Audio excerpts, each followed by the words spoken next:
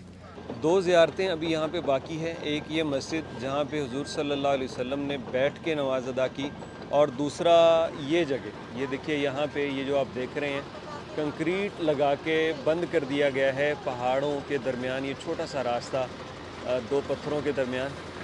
اس کے متعلق روایات ہیں، اب اس میں کتنی صداقت ہے واللہ عالم، لیکن کہتے ہیں حضور صلی اللہ علیہ وسلم جب یہاں پہ آئے تو آپ دیکھیے کہ یہاں دشمن کی نظروں سے بچنے کے لیے جو جنگی حکمت عملی ہوتی ہے جس کے لیے آپ علیہ الصلوۃ والسلام کو میدان احد سے یہاں لے کے آئے تھے، تو مزید آپ علیہ الصلوۃ والسلام کو زیادہ محفوظ کرنے کے لیے آپ کی جان کے لیے صحابہ بڑے فکر مند تھے، تو آپ کو یہاں پہ لایا گیا۔ تو کوئی کہتا ہے کہ یہ پہاڑ خود بخود پھٹ گیا، اس نے جگہ دی کہ آپ یہاں پہ اندر چلے جائیں، اور کوئی کہتا ہے کہ پہلے سے ہی ایسا تھا۔ تو برکف اب اس کو یہ کنکریٹ لگا کے بند کر دیا گیا ہے، کیونکہ ڈیفینیٹلی یہاں پہ کچھ ایسی چیزیں شروع ہو گئی ہوں گی جو نامناسب ہیں، تو پھر اس کی احتیاط کی جاتی ہے۔ احتیاط کریں یار، زیارت کریں آ کے، کچھ ایسا کام نہ کریں جو غیر شرعی ہو۔ اور یہاں پہ آگے جا کے وہ مسجد ہے جہاں پہ زخمی حالت میں حضور نے بیٹھ کے نماز ادا کی، وہ مسجد قریب سے جا کے دکھاتے ہیں آپ کو۔ یہ وہی غار ہے جس کی پہلے ہم نے آپ کو زیارت کروائی، ایک چھوٹی سی غار تھی جہاں پہ نبی صلی اللہ علیہ وسلم کو فرسٹ ایڈ دی گئی، اور اس کے بالکل ساتھ یہاں پہ مسجد ہے جس کو مسجد الفصح کہا جاتا ہے، اور یہ وہ جگہ ہے جہاں پہ حضور علیہ الصلوۃ والسلام نے ظہر کی نماز ادا کی۔ کچھ روایتوں میں ہے کہ جنگ کے دوران ہی آپ نے نماز ادا کی، کچھ میں ہے کہ جنگ کے بعد آپ نے یہاں نماز ادا کی، اور چونکہ زخمی تھے، دندان مبارک شہید ہو چکے تھے، تو کھڑے ہو کے نماز نہیں پڑھ سکے، اس لیے بیٹھ کے آپ نے نماز ادا کی، اور صحابہ نے بھی پھر ویسے ہی نماز ادا کی جیسے میرے حبیب صلی اللہ علیہ وسلم نے نماز پڑھی۔ اور اس کے بعد عمر بن عبدالعزیز کے دور میں اس مسجد کو ایک یادگار یہاں پہ بنائی گئی۔ پہلے تو کھلی جگہ تھی جب حضور نے یہاں پہ نماز پڑھی، عمر بن عبدالعزیز کے دور میں یہاں پہ مسجد بنا دی گئی، اور ابھی اس کا یہ اتنا حصہ تقریباً باقی ہے۔ اس کی حالت پہلے بہت خراب تھی، پھر کنگ سلمان بن عبدالعزیز پروجیکٹ کے تحت اس کو ریسٹور کر کے اتنا محفوظ کر دیا گیا۔ پہلے تو ان پہاڑوں کے درمیان یہ پتہ ہی نہیں چلتا تھا کہ یہ مسجد کا حصہ ہے، لیکن اب اس کو اتنا جدا کر کے یہ اچھا کام کیا، اوپر تھوڑی سی چھاؤں بھی کر دی، لوگ آتے ہیں نماز پڑھتے ہیں الحمدللہ۔ اور یہاں پہ وہ سامنے وہ غار شکل محراس یا کچھ اس طرح کا نام ہے اس کا، وہ غار جہاں پہ حضور صلی اللہ علیہ وسلم نے بعد میں پھر پناہ لی تھی۔ یہ وہ غار جہاں پہ حضور صلی اللہ علیہ وسلم نے پناہ لی تھی، تو اس کے متعلق سن رکھا تھا کہ یہاں پہ خوشبو آتی ہے، تو میں نے کہا شاید لوگ بات کرتے ہیں، لیکن جب ہم صبح یہاں پہ آئے تو واقعی اس کے اندر خوشبو آ رہی تھی۔ ابھی تو رش کافی ہو چکا ہے، میرا دل ہے کہ میں ایک دفعہ پھر اندر جاؤں، آپ دیکھتے ہیں اگر موقع مل پایا تو پھر جاؤں گا۔ تو یہاں پہ آپ جب بھی آئیں تو واقعی آپ خوشبو محسوس کریں گے، اور کہنے والے تو یہ بھی کہتے ہیں جب آپ پاکستان جاتے ہیں نا تو پھر بھی آپ جب سوچتے ہیں تو وہ آپ کو خوشبو اسی وقت یاد آنے لگتی ہے۔ سبحان اللہ۔ یہ ہے وہ زیارت جس کے متعلق ہم تمام مسلمانوں نے زندگی میں ایک بار تو ضرور سن رکھا ہوگا۔ یہ باغ عثمان، جس کے اندر بئر عثمان بھی ہے۔ جناب عثمان غنی رضی اللہ تعالیٰ عنہ کی سخاوت کے قصے تو ہم نے بچپن سے ہی پڑھ رکھے ہیں۔ تو یہ پورا باغ ہے جس کی ابھی بحالی کے لیے کام چل رہا ہے، اور بہت عرصہ تک میں اس کے متعلق جو آرٹیکل پڑھتا رہتا تھا تو اس میں لکھنے والے اس بات کا تقاضا کرتے تھے کہ اس کو بحال کیا جائے، اس کو ذرا دیکھ بھال کی ضرورت ہے۔ اللہ جزائے خیر دے محمد بن سلمان کو، جو تمام قدیم اسلامی آثار ہیں ان کو محفوظ بنانے پہ کام کر رہے ہیں۔ تو یہ بئر عثمان یہاں پہ یہ آپ کو نظر آتا ہے جناب، یہ ہم اندر نہیں جا سکتے، یہیں پہ کھڑے ہو کے ویڈیو بناتے ہیں۔ اس کے متعلق مختلف طرح کی روایات ہیں۔ ایک تو یہ بھی ہے کہ یہودی سے لے کے جناب عثمان غنی نے دیا اور پھر وقف کر دیا، لیکن ایک جو پختہ روایت ہے وہ یہ بھی ہے کہ روما الغفاری تھے، ان کے پاس یہ تھا، تو حضور صلی اللہ علیہ وسلم نے ان سے کہا کہ اے روما تم یہ مسلمانوں کے لیے وقف کر دو، تو انہوں نے کہا کہ جناب میرے پاس یہ ایک ہی کنواں ہے اور میرا گزر بسر یہی ہے، میں ایسا نہیں کر سکتا۔ تو آپ نے کہا تھا ان کو، ساتھ میں بشارت دی تھی کہ جنت میں ایک چشمہ ملے گا، تو وہ چونکہ ان کے پاس ایک ہی تھا انہوں نے یہ نہیں وقف کیا۔ تو جناب عثمان غنی نے بھی یہ بات سن لی، تو اس کے بعد انہوں نے 35,000 درہم میں خریدا اور حضور کے پاس چلے گئے کہ حضور کیا وہ بشارت میرے لیے بھی ہے جنت میں چشمے والی؟ تو آپ صلی اللہ علیہ وسلم نے کہا ہاں آپ کے لیے بھی ہے۔ تو کہا کہ پھر میں آج سے یہ کنواں مسلمانوں کے لیے وقف کرتا ہوں۔ وہ ایسا دور تھا کہ میٹھا پانی بہت نایاب چیز تھی اور اس کنویں کا پانی فروخت ہوتا تھا، تو مسلمانوں کے لیے تو بہت بڑی بات تھی۔ تو تب سے لے کے آج تک یہ وقف ہے، اور آج تو ماشاءاللہ سے یہاں مدینہ منورہ میں اور بھی کئی چیزیں ہیں جو جناب عثمان بن عفان رضی اللہ تعالیٰ عنہ کے نام سے مدینہ والوں نے منسوب کر رکھی ہیں۔ ایک ہوٹل ہے، ایک بینک اکاؤنٹ ان کے نام کا چل رہا ہے، اور خیر اور بھلائی کا جو کام جناب عثمان نے شروع کیا تھا الحمدللہ آج تک وہ چل رہا ہے، اور اس کے ثمرات لوگوں کو پہنچ رہے ہیں۔ ایک مقیم دوست آئے تھے اور بتا رہے تھے کہ شام 4 بجے کے قریب، تقریباً عصر کے وقت، یہاں پہ جو چوکیدار ہے وہ اس کو کھول دیتے ہیں لوگوں کو اندر وزٹ کروانے کے لیے۔ ویسے تو یہ بند ہے کیونکہ کام چل رہا ہے، تو ہم عصر کے وقت اگر قریب ہوئے، ہم نے قرآن فیکٹری بھی جانا ہے، قریب ہوئے تو اندر جانے کی ایک دفعہ کوشش کریں گے، اگر منظوری ہوئی تو اندر سے جا کے بھی دیکھیں گے اور آپ کو بھی دکھائیں گے۔ یہ مدینہ منورہ کی زیارتوں میں شامل تو نہیں ہے، لیکن ایک بڑا نام ہے، جامعہ اسلامیہ مدینہ منورہ کی یونیورسٹی، اور تمام دین پڑھنے والے اور مساجد سے، اوقاف سے اور دینی معاملات سے جڑے ہوئے لوگ یہاں ضرور پڑھیں۔ پاکستان کے بھی ہزاروں طلباء یہاں اس یونیورسٹی سے مستفید ہوئے۔ ایک بڑا نام ہے جی اسلامک ملکوں کی یونیورسٹیز میں مدینہ کی اسلامی یونیورسٹی، ماشاءاللہ۔ ہم نے سوچا کہ آپ کو یہ بھی ذرا اس کی بھی زیارت کروا دیں کہ ایک مادر علمی ہے بہت سے طلباء اور کبائر شیوخ کی جو یہیں سے پڑھ کے گئے ہیں، ماشاءاللہ۔ اگلی زیارت ایک مسجد کی ہے، اور اس مسجد کے متعلق بھی قرآن کریم میں ذکر ہے، اور وہ انڈائریکٹلی ہے کہ مسلمانوں کو جب حکم ہوا تھا، نبی صلی اللہ علیہ وسلم نماز پڑھا رہے تھے اور نماز کے دوران جب قبلہ تبدیل کر لیا گیا تھا بیت المقدس سے خانہ کعبہ کی طرف، تو وہ اسی مسجد میں، جسے مسجد قبلتین بولا جاتا ہے، اس کے اندر آپ کو یہ 2 گنبد نظر آ رہے ہیں۔ اندر چل کے دکھاتے ہیں، اور اس کی تاریخ کے متعلق تو آپ لوگ ماشاءاللہ سے جانتے ہی ہیں، تو اندر چل کے زیارت کرواتے ہیں جی۔ مسجد قبلتین میں ہیں ہم اس وقت۔ مسجد میں اندر آ کے آپ کو ترتیب سمجھ آتی ہے۔ یہ تو قبلہ کی طرف سارے مسلمان ابھی نماز پڑھ رہے ہیں، نظر آ رہا ہے، سارے دیکھے پڑھ رہے ہیں، لیکن پہلے ایسا نہیں تھا۔ یہ دیکھیے یہاں سے آپ کو یہ اوپر 2 گنبد ہیں، یہ پیچھے والا، اور یہ اوپر اگر آپ دیکھیں تو یہاں پتہ چلتا ہے کہ پہلے جو تھا رخ اس طرف، قبلہ اول جو تھا وہ اس جانب، یعنی مسلمان ایسے نماز پڑھتے تھے. یہ دیکھیں بچوں کو بھی بتا رہے ہیں، تو ٹوٹلی اپوزٹ ڈائریکشن تھی. اب یہ قبلہ کی طرف ہے، تو دوسری طرف قبلہ اول تھا. الحمدللہ رب العالمین.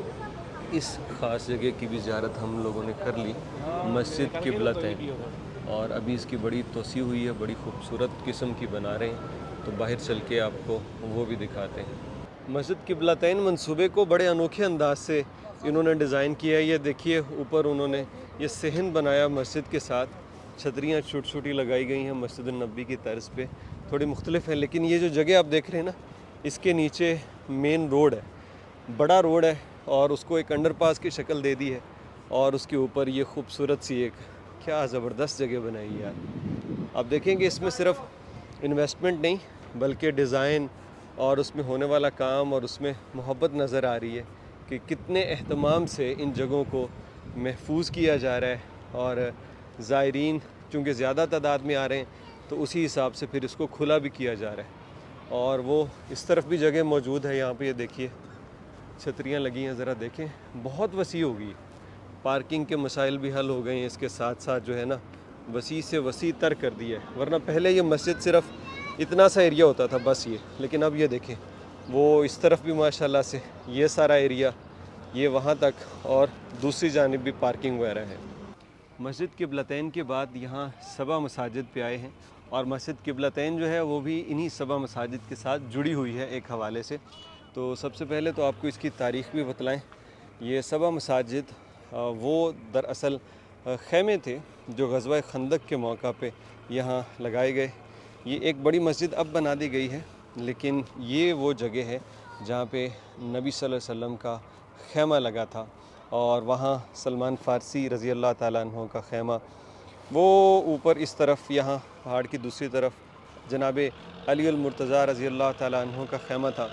تو یہ صحابہ اکرام بیٹھے تھے یہاں پہ، جناب ابو بکر، عثمان اور عمر بیٹھے تھے، تو ان کے نام کی مساجد یہاں پہ تھی.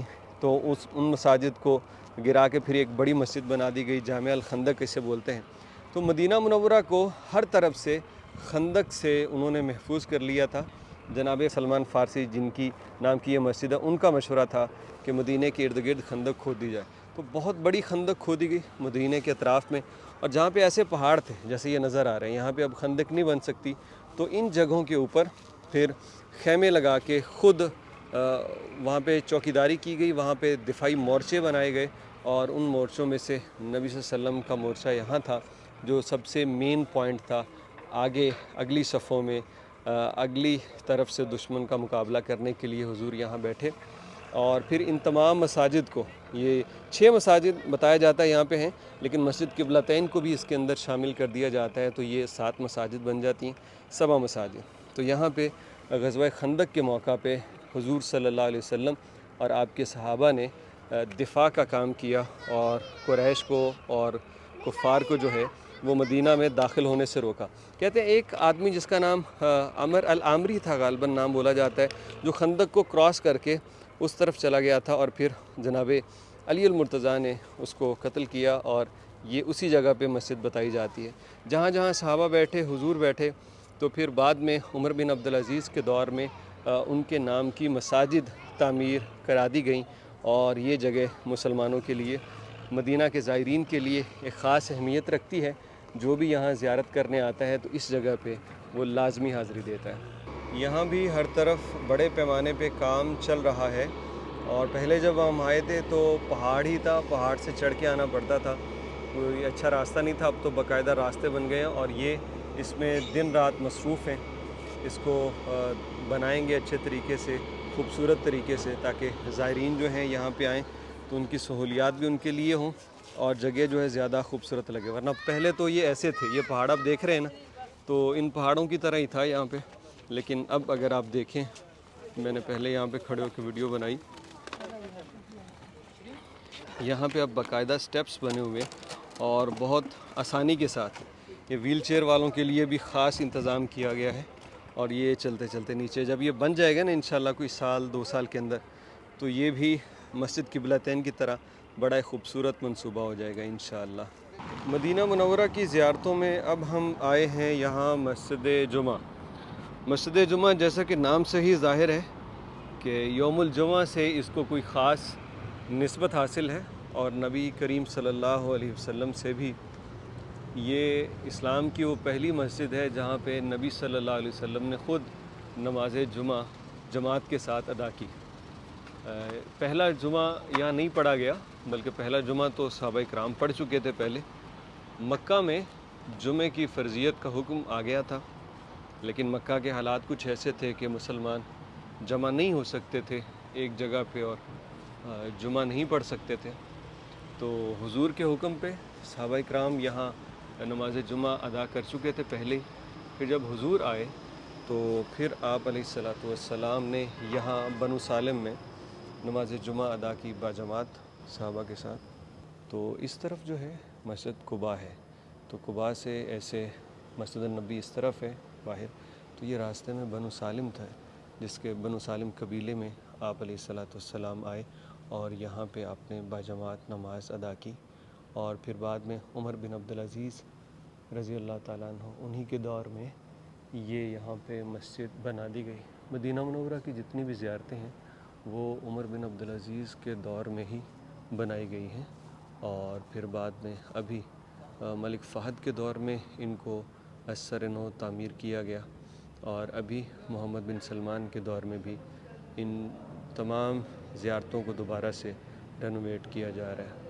ایک زیارت جو ابھی آپ لوگوں کو نظر نہیں آ رہی یہاں پہ ہے، اور آنے والے چند مہینوں میں وہ آپ کو نظر آئے گی۔ یہاں پہ دیکھیے مسجد عتبان بن مالک، یہ مسجد جمعہ کے بالکل سامنے یہاں پہ۔ تو عتبان بن مالک ایک صحابی تھے، انصاری صحابی، وہ بدر میں شریک بھی ہوئے، پھر نظر کمزور ہو گئی تو باقی غزوات میں شریک نہیں ہو سکے۔ ٹھیک اسی جگہ وہ مسجد تھی، ابھی ان کو دوبارہ بنا رہے ہیں، اس جگہ کو بھی بند کیا ہوا انہوں نے۔ تو عتبان بن مالک نے کہا تھا رسول اللہ صلی اللہ علیہ وسلم سے کہ میں اپنی قوم کو نماز پڑھاتا ہوں، امام ہوں، لیکن اب نظر کمزور ہو چکی ہے، اور جب سیل آتی ہے بارش کے بعد تو میں اس سے گزر نہیں سکتا، تو میں مسجد نہیں جا پاتا۔ کیا اللہ کے نبی میرے گھر آئیں گے، نماز پڑھیں گے، تاکہ میں یہیں نماز پڑھ لیا کروں، یہیں مسجد بنا لوں؟ تو نبی صلی اللہ علیہ وسلم نے وعدہ کیا کہ میں آؤں گا۔ پھر آپ صلی اللہ علیہ وسلم حضرت ابو بکر صدیق رضی اللہ تعالیٰ عنہ کے ساتھ گئے، اور پھر جا کے پوچھا، پہلے اجازت لی کہ اے عتبان میں اندر آ جاؤں؟ کہا یا رسول اللہ آئیے۔ اجازت ملنے کے بعد آپ صلی اللہ علیہ وسلم بیٹھے نہیں، اور فرمایا بتاؤ کہاں نماز پڑھوں؟ تو پھر آپ نے ان صحابی کے گھر نماز پڑھی، اور پھر وہاں پہ مسجد بنی۔ تو یہ ماشاءاللہ سے عتبان بن مالک مسجد جو ہے وہ آپ کو بس اس کی زیارت ایسے ہی کروا رہا ہوں، انشاءاللہ بہت جلد وہ مسجد یہاں پہ تعمیر ہوتی نظر آئے گی آپ کو۔ مسجد بلال بھی دیکھ لیجئے، مسجد بلال جو ہے یہ قباء روڈ کے اوپر ہے، یہاں سے قباء روڈ شروع ہو جاتا ہے۔ مدینہ منورہ میں مسجد النبی کے قریب بھی آپ کو چھوٹی چھوٹی مساجد نظر آتی ہیں، تو ان مساجد کی بھی زیارت کر لیتے ہیں۔ میرے پیچھے جو آپ دیکھ رہے ہیں یہ مسجد الغمامہ ہے، جہاں پہ نبی کریم صلی اللہ علیہ وسلم نے عید کی نماز ادا کی۔ اس مسجد کی بھی زیارت کرتے ہیں اور اس کے متعلق آپ کو بتلاتے ہیں۔ مسجد کی طرز تعمیر بڑی منفرد ہے، اور تقریباً 10 گنبد تو میں اس کے دیکھ چکا ہوں، شاید اس سے بھی زیادہ اس کے گنبد اوپر ہوں جو نظر نہیں آ رہے یہاں نیچے سے، لیکن یہ یہاں موجود مساجد میں سب سے بڑی مسجد یہی ہے، اور مسجد الغمامہ یہاں اس کے داخلی دروازے پہ لکھا ہوا ہے۔ نبی کریم صلی اللہ علیہ وسلم نے یہاں عید کی نماز ادا کی، اور اس دن کہتے ہیں کہ یہاں پہ بادل بہت زیادہ تھے، آسمان جو تھا وہ بادلوں سے بھر گیا، اس لیے اس مسجد کو مسجد الغمامہ کہا جانے لگا۔ اس مسجد کی زیارت اندر سے بھی کرتے ہیں، ماشاءاللہ تبارک اللہ۔ اندر سے اس کے بلاک اتنے بڑے ہیں، یوں لگتا ہے کہ جیسے کسی قلعے کے اندر آپ آ گئے، ماشاءاللہ۔ یہ حصہ خواتین کے لیے ہے، اور یہاں پہ مرد جو ہیں وہ نماز ادا کر رہے ہیں، سبحان اللہ۔ یہ مسجد الغمامہ، حضور علیہ الصلاۃ والسلام نے یہاں پہ عید کی نماز ادا کی، اور جناب عمر بن عبدالعزیز کے دور میں اس مسجد کو تعمیر کیا گیا، اور بعد میں جتنی مرتبہ بھی یہ مسجد بنی تو انہی کی طرز تعمیر اور بنیاد کو دیکھتے ہوئے اس کو بنایا گیا۔ بھائی احسان اللہ بہت دیر سے مدینہ منورہ میں مقیم ہیں، تو یہ بڑی پتہ کی باتیں بتا رہے ہیں، کہنے لگے یہ میں آپ کو ایک پوائنٹ پہ لے کے چلتا ہوں۔ یہاں پہ دیکھیں مسجد الغمامہ کے محراب والی سائڈ پہ مغربی سمت میں ہیں، اور اس جگہ پہ کھڑے ہو کے آپ کو کتنی مساجد کی زیارت ہوتی ہے۔ یہ مسجد الغمامہ ہے، اور اگر آپ وہاں دیکھیں تو سبز گنبد آپ کو نظر آ رہا ہے، مسجد النبی شریف نظر آ رہی ہے، اور اگر یہاں پہ آپ اس طرح گھومیں اور آپ کو وہ سامنے مسجد بلال رضی اللہ تعالیٰ عنہ نظر آ رہی ہے۔ مسجد بلال سے اگر میں واپس آپ کو دکھاؤں، یہاں پہ مسجد النبی، مسجد الغمامہ، اور یہ غمامہ کے بالکل ساتھ مسجد ابی بکر صدیق رضی اللہ تعالیٰ عنہ، اور یہاں پہ وہ پیچھے وائٹ کلر میں سفید رنگ کی مسجد علی المرتضیٰ رضی اللہ تعالیٰ عنہ۔ تو اس پوائنٹ پہ یہ محراب کے بالکل پیچھے آ کے آپ کو یہ ساری مساجد 1 2 3 4 5 مساجد آپ کو یہاں پہ نظر آتی، اور میں آپ کو ان 2 زیارتوں پہ بھی لے کے چلتا ہوں، مسجد ابی بکر اور مسجد علی المرتضیٰ۔ یہ مسجد ابی بکر صدیق رضی اللہ تعالیٰ عنہ ہے، یہاں پہ معلومات بھی لکھی گئی ہیں، اور اس مسجد کے متعلق بھی یہی بتایا جاتا ہے کہ جناب ابو بکر صدیق رضی اللہ تعالیٰ عنہ نماز عید یہاں ادا کیا کرتے تھے، اسی لیے اس مسجد کو مسجد ابو بکر صدیق کا نام دیا گیا، اور اس کا ایک ہی اوپر گنبد ہے، لیکن یہ گنبد کافی بڑا ہے، اور مسجد کی طرز تعمیر جو ہے وہ ماشاءاللہ سے بہت ہی خوبصورت بنایا گیا ہے، اور اوپر سے جو اس کا مینار ہے اس کو ترکی سٹائل میں، جیسے ترکی کے اندر مساجد کا اس طرح سے ہوتا ہے مینار۔ اور یہاں پہ زائرین، چھوٹی مسجد ہے، کافی تعداد میں ہیں، ہم اندر سے بھی آپ کو ذرا زیارت کرا دیں۔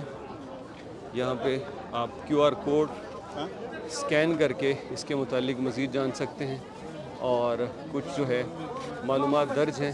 یہاں مسجد سیدنا ابو بکر نام بھی درج ہے یہاں پہ۔ یہ اندر چلتے ہیں جناب، بسم اللہ الرحمن الرحیم۔ یہ ماشاءاللہ تبارک اللہ، ماشاءاللہ تبارک اللہ، کیا خوبصورت بنایا ہے، ماشاءاللہ تبارک اللہ، بہت ہی خوبصورت ماشاءاللہ۔ یہ جو طرز تعمیر ہے نا، یہ بہت پرانی بنی ہوئی ہے، اس کو محفوظ کیا گیا ہے۔ یہ دیکھیے، یہ کافی پرانی بنی ہے، اور اس کو انہوں نے اسی طرح سے پرزرو کر لیا ہے۔ بیچ میں یہ جو کام ہے کچھ یہ نیا نظر آتا ہے۔ یہ مسجد ابی بکر صدیق رضی اللہ تعالیٰ، سبحان اللہ۔ تو یہ بھی بعد میں حضور علیہ الصلوۃ والسلام کی عید نماز کی جگہ بن گئی۔ یہ سامنے آپ کو مینار نظر آ رہا ہے مسجد ابو بکر صدیق کا، اور اس کے ساتھ یہ سعودی پوسٹ کی بلڈنگ ہے، اور اس کے بالکل یہاں سامنے آپ کو مسجد عمر بن خطاب رضی اللہ تعالیٰ عنہ بھی مل جاتی ہے۔ یہ مسجد ابھی بحالی کا کام چل رہا ہے، اسی لیے بند ہے، اور اس مسجد کے متعلق بھی کہا جاتا ہے کہ یہاں بھی حضور علیہ الصلوۃ والسلام عید کی نماز ادا کیا کرتے، اور آپ کے بعد خلیفہ دوم عمر بن خطاب رضی اللہ تعالیٰ عنہ کا معمول بھی یہی تھا کہ وہ یہاں عید کی نماز ادا کرتے، اور پھر اسی سلسلے میں اس مسجد کو ان کے نام سے منسوب کر دیا گیا۔ غمامہ سے بھی آپ آ سکتے ہیں، مسجد غمامہ سے، یہاں بالکل یہ مغربی سمت ہے اس کے محراب سے، اور آپ یہاں ہو کے یہ سامنے مسجد عمر بن خطاب دیکھ سکتے ہیں۔ یہ میں اس لیے بتا رہا ہوں کیونکہ یہ اس بلڈنگ کے پیچھے چھپی ہوئی ہے، تو آپ کو وہاں پہ ملے گی نہیں، تو آپ کو سائڈ سے ہو کے جانا پڑے گا۔ ابھی ہماری ایک زیارت رہتی ہے، تو وہاں اس طرف چلتے ہیں۔ یہ حرم شریف کے 310 نمبر گیٹ سے آپ کو یہ ساری مساجد مل جاتی ہیں۔ یہاں مسجد النبی کے قرب و جوار میں موجود ان تمام مساجد میں سے سب سے بڑی مسجد سیدنا علی المرتضیٰ رضی اللہ تعالیٰ عنہ ہے، اور یہ مسجد وائٹ کلر میں، بیرونی دیواریں اس کی بالکل پلین ہیں۔ یہ مکمل طور پہ منفرد ہے باقی مساجد سے طرز تعمیر کے اندر۔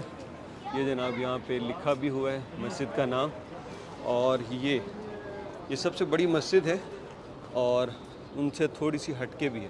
یہاں پہ اس مسجد کے متعلق بھی جمع ہے، لکھا ہوا ہے کہ اس مسجد کی تاریخ، اور یہ بھی عیدین کی نمازوں میں سے ایک مسجد ہے نبی صلی اللہ علیہ وسلم کے زمانے کی، اور سیدنا علی بن ابی طالب یہاں پہ عید کی نماز پڑھا کرتے تھے، ان کا معمول یہی تھا۔ اندر چلتے ہیں اور